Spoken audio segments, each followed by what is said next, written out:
Hello everybody, I am Sabine Brels, the manager of the Global Animal Law Project, and I'm really glad to be here with Professor Tom Kelsch for this interview in his place in California. So, hello Tom. Hello. So, can you tell us a bit about you and how you became an animal lawyer, please? Well, this actually turns out to be something of a personal question because my wife, Candace, was a vegetarian for many years before we got married, and I was not.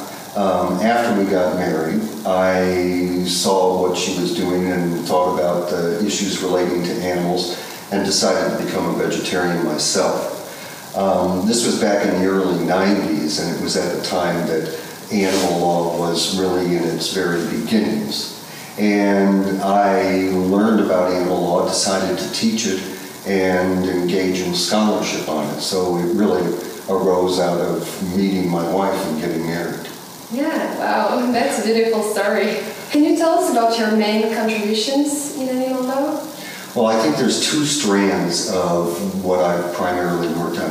One is the issue of animal rights and changing the status of animals from property to personhood. The other strand is application of feminist care theory to animal law issues. And those are the two main things that I've worked on in my scholarship. And most recently, I have tried to join those two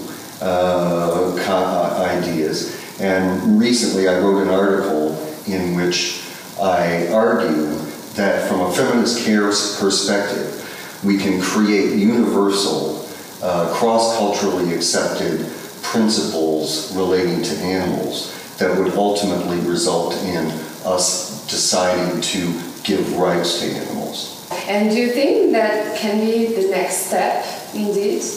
Well, here's my perspective on that. I come from a different perspective from, say, people like Peter Singer or Tom Reagan, who argue for animal rights from a purely rational perspective. I believe that the reason that we care about animals and the reason that we want to see their conditions better and move toward giving rights to animals is because of our feelings, because of emotions. And that's the kind of perspective that feminist care theory has. It says that moral principles arise from feelings, from emotions, from compassion, from sympathy. And I apply those principles to the law and try to develop principles that would arise from that kind of caring perspective. Now, if we all looked at the way animals are treated from this emotive perspective, from this perspective of empathy, I believe that we would substantially change the law, and ultimately that would lead to a non-property status for animals.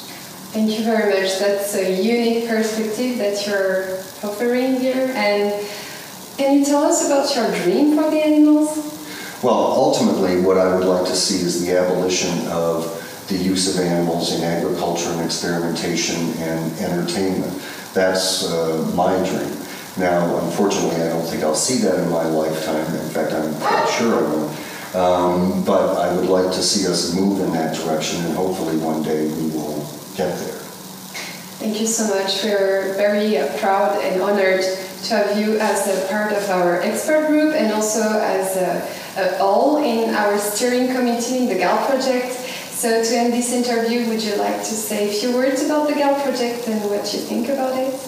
Yes, well, I'm very proud to be a part of the GAL project. And I see it as a unique platform for two things. One is for providing information to the public and to lawyers relating to animal law from a global perspective. And the second thing is that it provides a platform for detailed discussion of animal law issues. And I would like to see it used more and more for that purpose.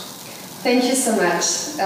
This was great to have your answers. They are very precious. And thank you very much for following, and we hope to see you soon. Bye-bye. Thank you. Bye.